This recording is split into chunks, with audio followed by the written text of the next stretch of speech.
Hello, welcome to another edition of the Data Dialogue podcast. I'm Mike Fuller, Regional Director of Marketing at InterSystems.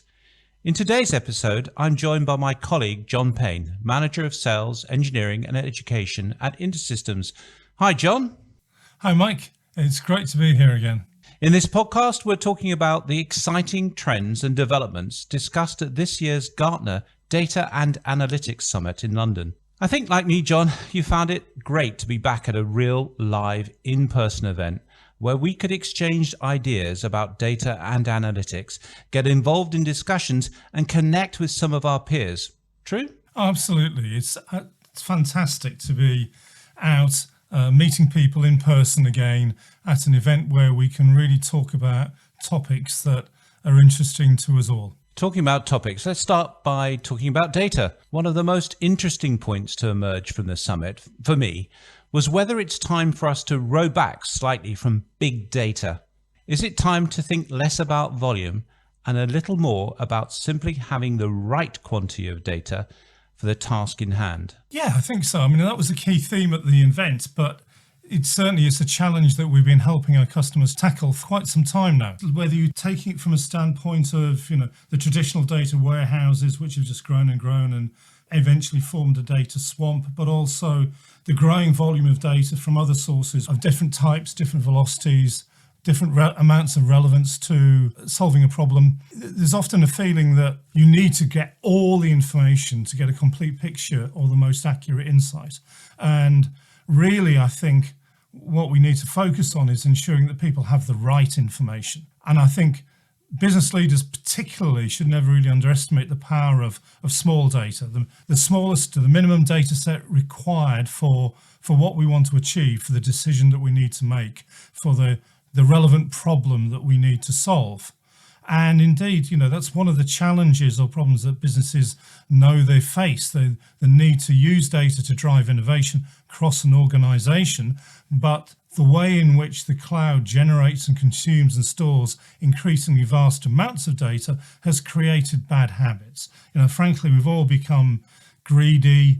We've all been trying to accumulate as much data as possible without really understanding how we're going to use it or where we're going to use it or the context that we are looking to use it within.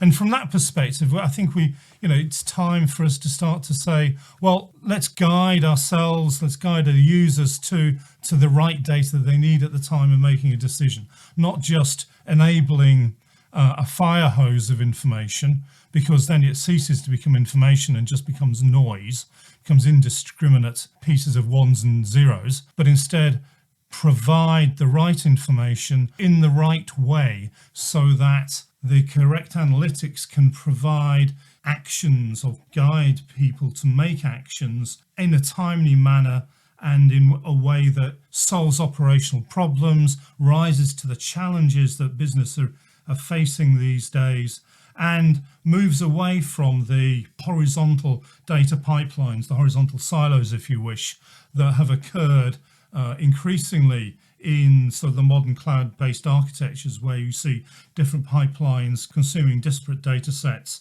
and pulling that together in a way that's meaningful becomes increasingly hard. But the need to do that is, if anything, more relevant today than it used to be, because managing systemic risk, managing operational risk, managing regulatory risk in a world where significant events happen rapidly is becoming, even more important. So augmenting the decision-making process with analytics, providing information, accelerate the ease with which people can make decisions is really, I think, the crux of the matter. Yeah, I agree with you. And I think as we manage the context, the purpose, the meaning of the data, the term data concierge comes up, and it's an interesting one. But of course, we're seeing a growing desire for the data to be at the fingertips of all users, which can only be delivered by facilitating that sharing of data. At the conference, we repeatedly heard from speakers over the 3 days that the goal must be to create a business strategy that is infused with data analytics, not just a data strategy or an analytics strategy. Is that a view or a set of distinctions that you share? I think so, because what's the purpose of a data strategy if it's not focused on delivering real benefits into an institution? There has to be not only the alignment of goals and objectives, but there has to be an alignment in the way that those goals and objectives are achieved. And so being able to not only control and manage the data that flows through an organisation, but to exploit it and use it in a way that is meaningful and relevant is integral to the reason for doing that.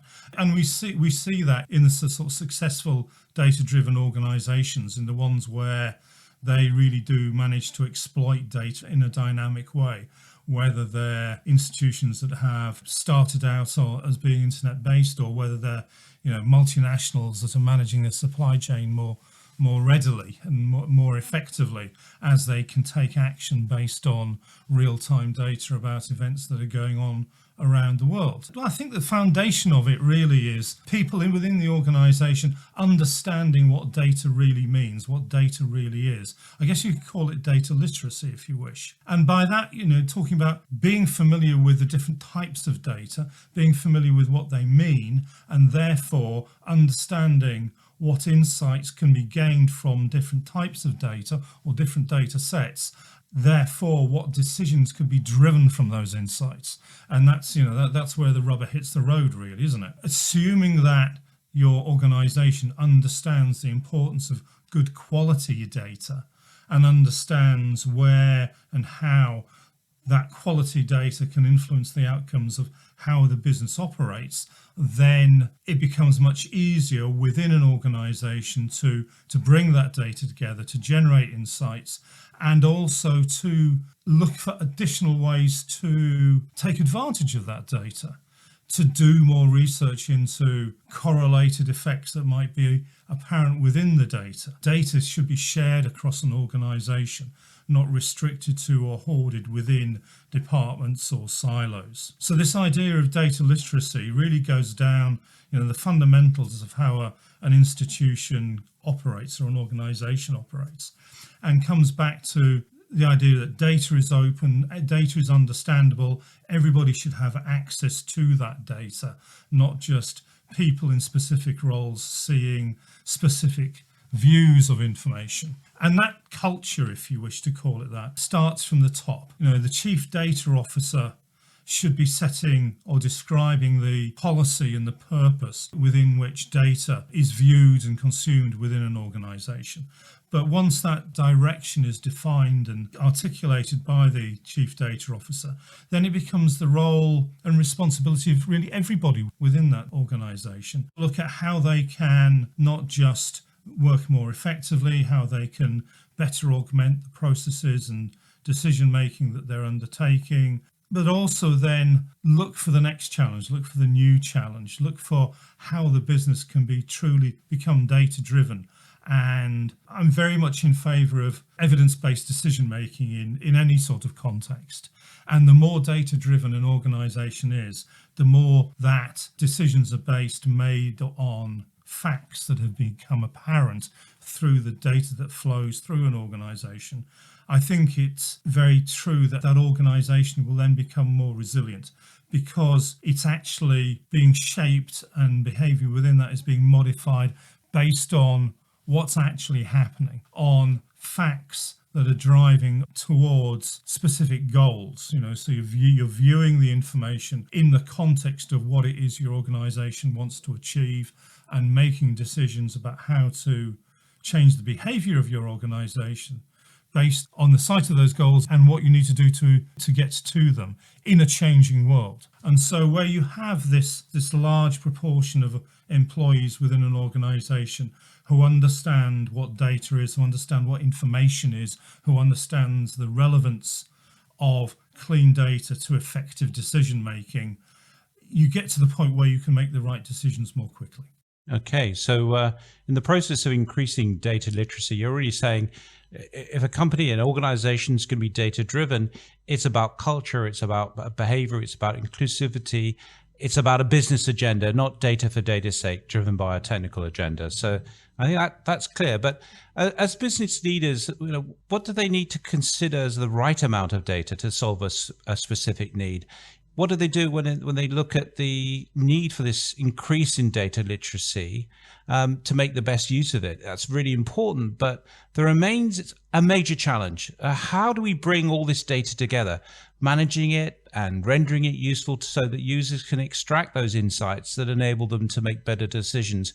I expect you, like me, noticed how the value of having a data fabric came to the forefront of the discussions at the summit. This is an approach that aligns very closely to what we've been saying at InterSystems for a long time, isn't it? Yes, I think there's a couple of threads that you just alluded to there, Mike. I think one is the development of the awareness of data within an organization, and there's some good examples of that we can go back to if you wish. But then, yes, this idea of a data fabric, of a way of managing and coordinating the flow of information around an organization and connecting the different parts of an organization that either create or consume information in different formats and different styles and different types. A really significant area where a data fabric brings benefit is when you start particularly to look at connecting those places where data is at rest within organizations. In any sort of big enterprise, you have many different systems, you have many different databases, data lakes, data marts, data warehouses that could be widely geographically dispersed. And being able to provide the connective tissue which coordinates the flow of information between these points where data is at rest enables people to understand that data that is flowing around an organization, really makes a big difference to enabling the organization to automate a lot of the work that hitherto has gone into sort of really being able to gain that picture of where they are. So a great example is one company that we were talking to recently. They need to produce their annual carbon report. And they do that on an annual basis because it takes them 3 to 4 months for an army of accountants to go around and bring all the data together, because they have to go and get it from so many different places in a big multinational that actually encompasses maybe 100 or 200 or 300 different companies in different geographies. It's a major issue. And talking to them about how we can help them connect these different elements, these different silos, these different data sources within an organization to enable them to more easily see that flow of data and capitalize on that flow of data within an organization, to be able to generate that sort of insight into the way the organization is working much more rapidly, much more quickly, is something that everybody wants to do. And the fact that you can do this in a way which is neutral to the technology that you're currently using, whether it's on-premise or in cloud or in a variety of different locations, the data fabric enables you to bring all these elements together, to give you that connective tissue, to enable you to make a much more cohesive whole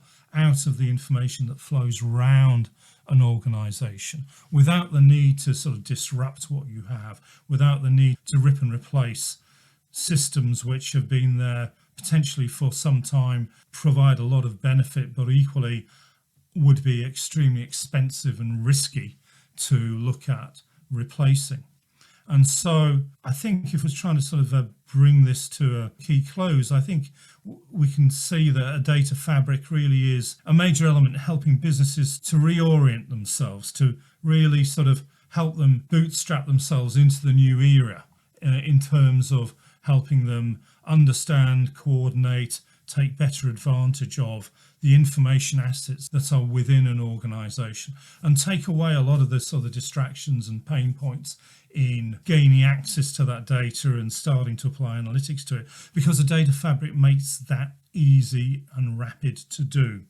it then means that the organization can move to focusing on actually, well, what are those insights? And let's worry about taking action on those insights rather than, well, let's spend all our time getting hold of the data.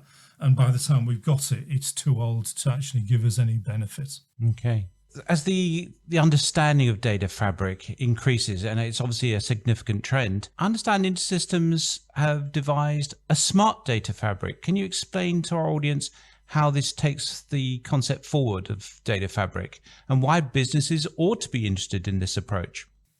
Yes, certainly, Mike. It's an interesting evolution of the sort of the original sort of data fabric concepts. And really, whilst the data fabric is aimed around simplifying and accelerating access to the data assets within an institution or an organization, the idea of a smart data fabric is to take this one stage further by taking the analytic capabilities to the data, not take the data to the analysis. And therefore, you're not having to ship it, you're not having to perform ETL, extract, transform, and load operations. You can gain access and can exploit and explore that data much more readily because the data fabric gives you the ability to apply those analytic techniques to gain that analytic insight from the data where it is within or the institution already, where it most natively fits,